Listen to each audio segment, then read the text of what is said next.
Guys, ito yung camping area. Sarap niya kasi tabi ng ano to, siguro ano to, ilog or dagat.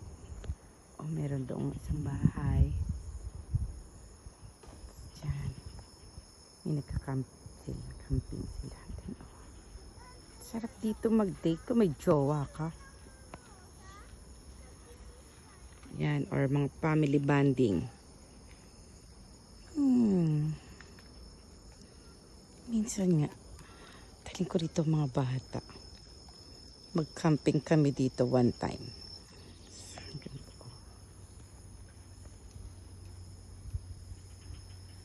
Makapag-camping nga dito.